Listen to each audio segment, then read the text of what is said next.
Shizuka trở thành bạn của Captain America. Anh chào các bạn nhỏ thân yêu. Các bạn nhỏ ơi, hôm nay chúng ta sẽ được gặp hai nhân vật rất là đặc biệt. Đó là cô nàng Shizuka nhỏ nhắn, xinh xắn và chàng đội trưởng Mỹ Captain America. Các bạn nhỏ chú ý lắng nghe câu chuyện của anh nhé. Các bạn nhỏ chắc hẳn đều đã biết cô bạn Shizuka trong bộ truyện tranh nổi tiếng Doraemon rồi đúng không nào? Đó là một bạn gái rất là dễ thương với hai bím tóc buộc vểnh sang hai bên nè, đôi mắt thì to tròn long lanh.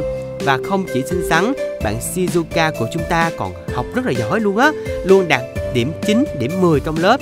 Shizuka được xếp hạng 2 chỉ sau Dekisugi mà thôi. Không những học giỏi, Shizuka rất là tốt bụng nữa, luôn luôn giúp đỡ bạn bè, đặc biệt là anh bạn Nobita hậu đậu của mình. Shizuka còn rất đa tài nữa nha. Bạn ấy biết chơi đàn violon nè và đàn piano nữa. Shizuka chơi đàn piano rất là hay đó nha các bạn. Nhưng còn một đặc điểm đặc biệt về cô bạn này nữa mà anh đố các bạn nhỏ biết đó là gì nè. Đã có bạn nhỏ nào nhớ ra chưa? Để anh đưa ra đáp án luôn nha. Đó chính là cô bạn của chúng ta rất thích đi tắm. Shizuka có thể tắm suốt cả ngày luôn. Yeah, và mỗi lần Nobita có việc cần nhờ Shizuka thì toàn gặp lúc cô nàng đang đi tắm mà thôi.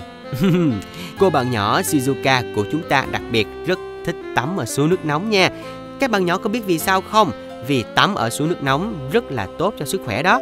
Nhưng mà từ nhà Shizuka tới suối nước nóng lại rất là xa. Mà hôm nay thì ba mẹ Shizuka đều bận công việc cả, cho nên là không ai đưa Shizuka đi được. Phải làm sao đây? Shizuka suy nghĩ một lát và nghĩ tới anh chàng mèo máy tốt bụng Doraemon. Shizuka là bạn tốt của Doraemon. Cô thường xuyên nhờ Doraemon giúp đỡ bằng các bảo bối và cậu mèo máy luôn giúp cô với tinh thần rất là vui vẻ. Shizuka đã tới nhà Nobita gặp Doraemon và nói rằng: "Bạn Doraemon đáng yêu ơi, mình rất là muốn được đi tới suối nước nóng, bạn có thể giúp mình được không?" Đương nhiên là được rồi, Doraemon đáp và bắt đầu tìm kiếm trong túi thần kỳ của mình. Các bạn nhỏ ơi, các bạn hãy đoán xem là Doraemon sẽ dùng bảo bối gì để giúp Shizuka nhé. Có bạn nhỏ nào đã nghĩ ra được đáp án chưa? Để anh gợi ý nha. Doraemon có một bảo bối rất là tuyệt vời, có thể đưa người tới bất cứ nơi đâu trên thế giới, chỉ cần mở ra và bước qua nó mà thôi. Chắc chắn các bạn nhỏ đã biết được bảo bối đó là gì rồi đúng không? Đó chính là cánh cửa thần kỳ. Yeah! Doraemon đã cho Shizuka mượn cánh cửa thần kỳ của mình để cô bạn nhỏ dễ thương của chúng ta có thể tự một mình đi tới suối nước nóng. Shizuka cảm ơn Doraemon và hỏi liệu Doraemon và Nobita có thể đi cùng mình tới suối nước nóng được không? Nobita thì rất thích được đi chơi cùng Shizuka, nhưng cậu chàng còn rất nhiều bài tập cần phải làm nên đành phải từ chối ở nhà mà thôi. Doraemon phải ở nhà giúp Nobita làm bài tập nên Shizuka sẽ đi tới suối nước nóng một mình. Shizuka chuẩn bị chuyến đi tới suối nước nóng của mình bằng một bộ váy rất là dễ thương màu hồng và đôi giày cũng màu hồng luôn. Shizuka rất háo hức mở cánh cửa thần kỳ ra và... Ôi, chuyện gì đã xảy ra vậy? Shizuka cảm thấy rất ngạc nhiên vì đây đâu phải là suối nước nóng. Chắc hẳn cánh cửa thần kỳ đã bị trục trặc mà Doraemon thì không hề hay biết chuyện này rồi. Bây giờ phải làm sao để trở về nhà đây? Shizuka rất lo lắng và sợ hãi. Cô bé bối rối nhìn xung quanh. Đây là một nơi hoàn toàn xa lạ mà cô bé chưa từng tới bao giờ cả. Chắc hẳn đây không phải là ở nước Nhật rồi. Vậy đây là đâu? Shizuka muốn tìm một ai đó để hỏi thăm đường, nhưng mà cô bé chẳng tìm được một ai. Shizuka sợ hãi đi vòng quanh và một chút xíu nữa thì bật khóc. Ôi, Shizuka thiệt là đáng thương quá đi. Cô bé bị lạc đường mất tiêu rồi. Các bạn nhỏ ơi, bây giờ anh lại đố các bạn nhỏ một câu nữa nha. Là các siêu anh hùng thường xuất hiện khi nào nhỉ? Có bạn nhỏ nào đoán ra đáp án chưa nè?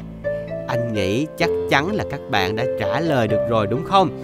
Các siêu anh hùng sẽ xuất hiện khi có người gặp khó khăn và cần sự giúp đỡ. Và bây giờ khi mà cô bạn Shizuka bé nhỏ của chúng ta đang sợ hãi vì bị lạc đường sang tận nước Mỹ thì một siêu anh hùng xuất hiện. Không ai khác, đó chính là Captain America, đội trưởng Mỹ. Yeah! Các bạn nhỏ có nhớ Captain America thường mặc bộ đồ như thế nào không nè? Một bộ đồ bó màu xanh da trời nè, găng tay và ủng màu đỏ. Ngoài ra, đội trưởng Mỹ có một vật hết sức là đặc biệt, đó chính là chiếc khiên màu đỏ có hình ngôi sao ở giữa mà chàng luôn cầm trên tay. Captain America vừa mới đi họp biệt đội siêu anh hùng về và đi ngang qua một con đường nhỏ. Đội trưởng nước Mỹ bất chợt nghe thấy có tiếng khóc thúc thích và chàng tự hỏi, ai đang khóc vậy nhỉ? Shizuka đang khóc, nghe tiếng hỏi bèn ngẩng mặt lên và Shizuka nhìn thấy một người rất cao lớn, có mái tóc màu nâu bồng bềnh và gương mặt thì rất là thân thiện đang nhìn mình. Captain America nhìn cô bé nhỏ xíu trước mặt mình, trông cô bé hết sức là đáng thương.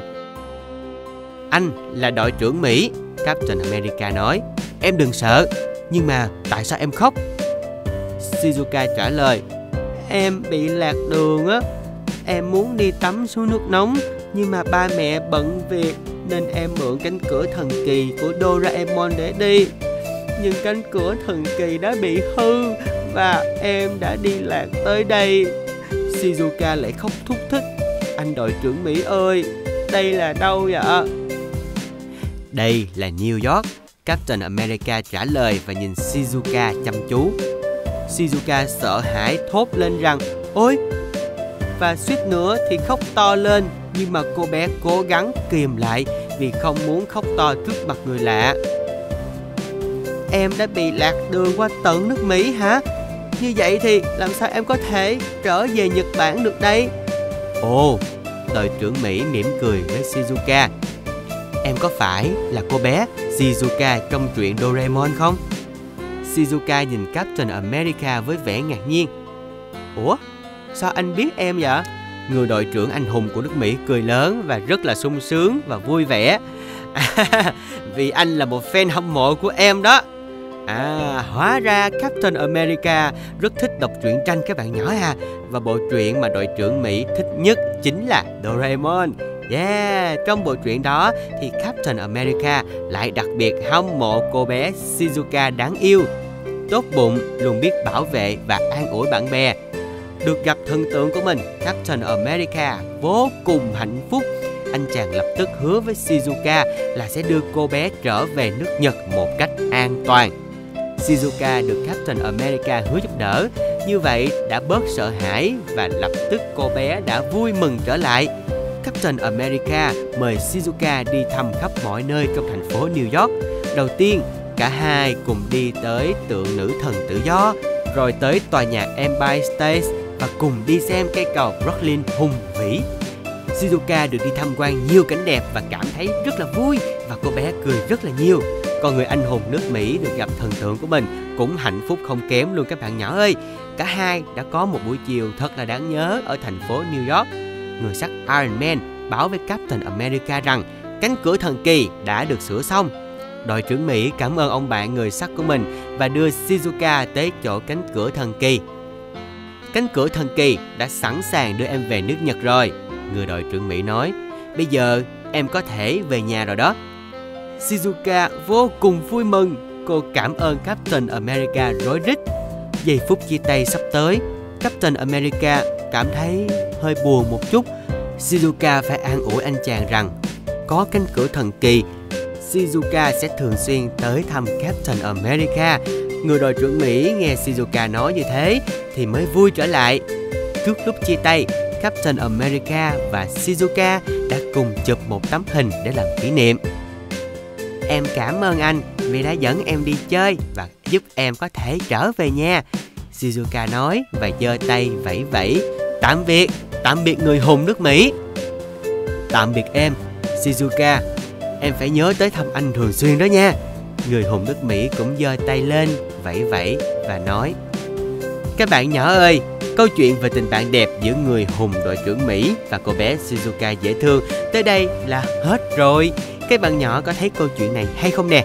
Hãy cùng subscribe kênh Bob Kids để nghe anh kể những câu chuyện còn hay hơn nữa nha. Xin chào tạm biệt và hẹn gặp lại các bạn nhỏ.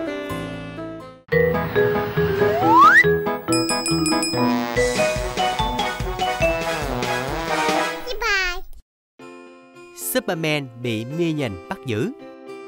Hello các bạn nhỏ thân yêu. Ngày hôm nay anh sẽ mang tới cho các bạn nhỏ một câu chuyện hết sức là dễ thương về Superman và một chú Minion tên là Bob rất đáng yêu nha.